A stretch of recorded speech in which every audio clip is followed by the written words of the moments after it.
Assalamualaikum, salam sejahtera kawan-kawan yang budiman dimanapun berada.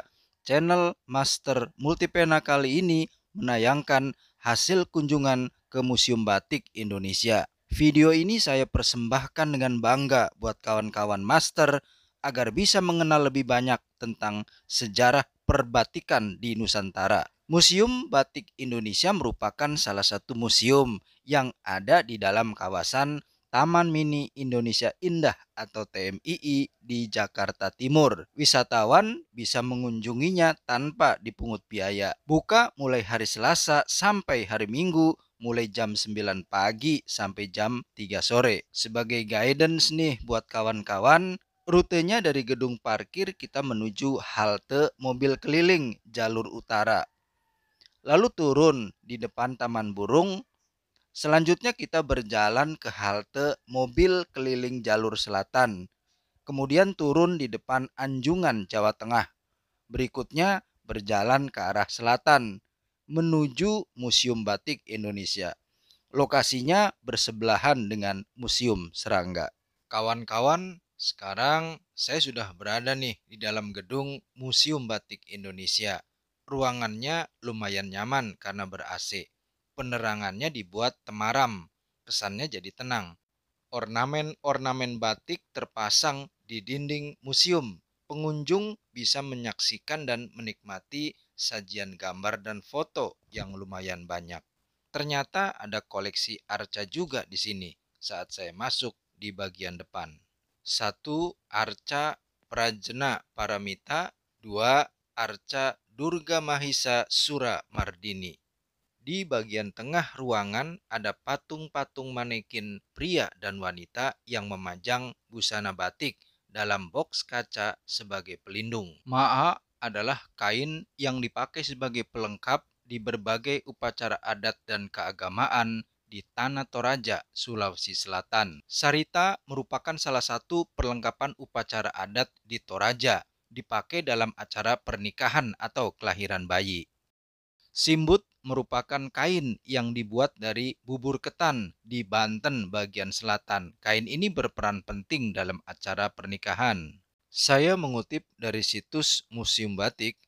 Museum Batik Indonesia dibangun sebagai wujud tindak lanjut atas penetapan batik Indonesia dalam daftar UNESCO pada tanggal 2 Oktober 2009. Pengakuan dunia itu membuat pemerintah merasa perlu untuk membangun tempat pewarisan pengetahuan sekaligus budaya batik sebagai jati diri dan identitas bangsa Indonesia. Museum Batik Indonesia mulai dirintis pada tahun 2014 dan selesai dibangun pada tahun 2018.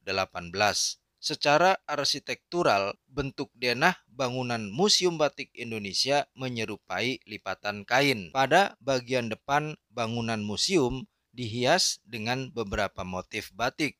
Salah satunya adalah motif kawung. Ruang pameran terbagi menjadi 7 bagian, yaitu 1. Ruang sejarah batik, 2. Ruang khasana batik, 3. Ruang teknik pembuatan batik, 4. Ruang penggunaan batik, 5. Ruang perkembangan batik, 6. Galeri kemasyhuran, dan 7. Ruang kesimpulan.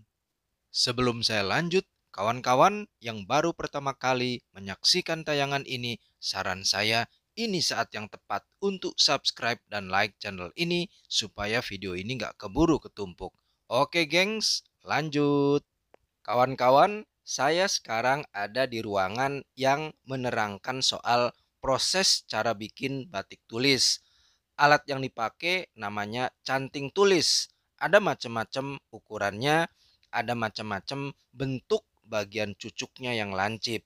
Dalam canting itu terus diisi sama bahan, namanya lilin malam. Terus dipanasin dah tuh pakai kompor kecil. Jadi lilin malam itu mencair, mirip-mirip fungsinya kayak tinta. Terus ditorehkan pada lembaran kain mori sampai ngebentuk gambar atau pola tertentu. Katanya perlu waktu yang cukup lama tergantung dari kerumitan motif sama banyaknya warna yang diinginkan. Maksudnya makin rumit motifnya, makin banyak warnanya, maka batik tulis itu makin lama jadinya. Selain cara membuat batik tulis, di ruangan ini juga terpampang informasi tentang proses pembuatan batik cap. Proses pembuatan batik cap masih menggunakan bahan lilin malam panas. Caranya dengan menerakan ke atas kain mori dengan alat, namanya canting cap. Waktu proses bikinnya, si pembatik nggak perlu lagi bikin pola di atas kain, karena dapat langsung dikasih cap motif. Produk batik cap muncul karena demand batik yang tinggi.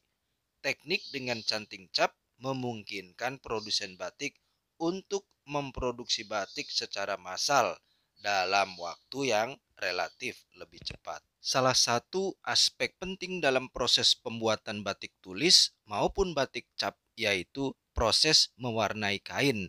Pengunjung bisa melihat beberapa bahan alami yang dipakai sebagai pewarna batik, antara lain kayu mahoni menghasilkan warna coklat kehitaman, kulit manggis menghasilkan warna ungu kemerahan, akar mengkudu menghasilkan warna kuning, kayu secang menghasilkan warna merah, kayu tegeran menghasilkan warna kuning, jolawe menghasilkan warna kuning hingga coklat, rimpang kunyit menghasilkan warna kuning, kesumba menghasilkan warna merah dan kuning, tarum atau indigo vera menghasilkan warna biru tua, kulit kayu tinggi menghasilkan warna coklat kemerahan, gambir menghasilkan warna coklat, dan gradasi warna-warna tanah. Ditinjau dari segi manfaat atau kegunaan, ternyata kawan-kawan, kain bermotif batik itu sudah sejak lama dipakai oleh masyarakat kita dalam kehidupan sehari-hari. Ini contoh-contohnya kawan yang saya lihat di Museum Batik Indonesia. 1. Kemben merupakan kain batik yang dipakai oleh wanita untuk menutup bagian dada. 2. Dodot merupakan kain batik yang dipakai oleh pria sebagai gaun aksesoris di lingkungan keraton. 3. Sarung merupakan kain panjang yang dijahit kedua ujungnya sehingga menyatu. 4. Kain panjang atau jarik merupakan kain batik panjang yang dipakai pria dan wanita. 5. Selendang dipakai untuk menggendong bayi, anak kecil, atau bakul dagangan. 6. Ikat kepala merupakan kain batik yang dipakai pria sebagai penutup di bagian kepala. Kawan-kawan, sebagai penutup tayangan ini, berikut saya tampilkan beberapa tokoh penting dalam perkembangan batik di Indonesia. Danang Sutawijaya, ia adalah pendiri kerajaan Mataram Islam dan raja pertama yang mempunyai gelar Panembahan Senopati. Sebagai raja, ia adalah pencipta motif batik parang rusak. Tokoh berikutnya yaitu Kartini bersaudara, terdiri dari R.A. Kartini, R.A. Rukmini, dan R.A. Kardinah. 3 bersaudara ini tidak hanya tokoh perempuan Indonesia, tapi juga aktif dalam mengembangkan batik. Tokoh berikutnya yaitu Sarijah Niung Bintang Sudibyo alias Ibu Sud. Ia seorang musisi, guru musik, pencipta lagu anak, penyiar radio, dramawan, dan seniman batik. Motif batik terang bulan adalah hasil ciptaannya. Tokoh berikutnya bernama Oe Su Chun. Ia adalah pemilik salah satu batik tulis halus peranakan tertua di Pekalongan, Jawa Tengah. Bagi para kolektor, batik tulis halus bukan hanya selembar kain, tapi simbol keeratan hubungan antara etnis Tionghoa dengan etnis Jawa. Tokoh berikutnya yaitu Go Tik Swan alias KRT Harjo Nagoro. Ia adalah pelopor batik Indonesia yang menciptakan motif-motif baru seperti batik pusaka. Tokoh berikutnya yaitu Insinyur Soekarno. Beliau memprakarsai lahirnya batik Indonesia. Gagasan ini muncul sebagai semangat persatuan untuk menghimpun keanekaragaman suku bangsa dari Sabang sampai Merauke setelah kemerdekaan tahun 1945. Tokoh berikutnya yaitu Ali Sadikin, Gubernur DKI Jakarta. Saat itu, ia merupakan tokoh yang melanjutkan batik sebagai busana resmi negara. Pada tanggal 14 Juli tahun 1972, Ali Sadikin menetapkan batik sebagai pakaian resmi untuk pria di seluruh wilayah DKI Jakarta. Tokoh berikutnya yaitu Iwan Tirta. Ia adalah perancang busana Indonesia yang mengangkat batik ke ranah internasional. Ia jugalah yang merancang 18 perancangan batik yang dikenakan oleh 18 kepala negara anggota APEC pada tahun 1994. Tokoh berikutnya yaitu Presiden Soeharto, Presiden Republik Indonesia yang punya kontribusi terbesar bagi sejarah dalam mempopulerkan batik di mata dunia. Tokoh berikutnya yaitu Presiden Susilo Bambang Yudhoyono. Pada masa pemerintahannya, batik memperoleh pengakuan dunia pada tahun 2009 dari UNESCO, yaitu Badan Dunia PBB yang bergerak di bidang pendidikan, ilmu pengetahuan, dan kebudayaan.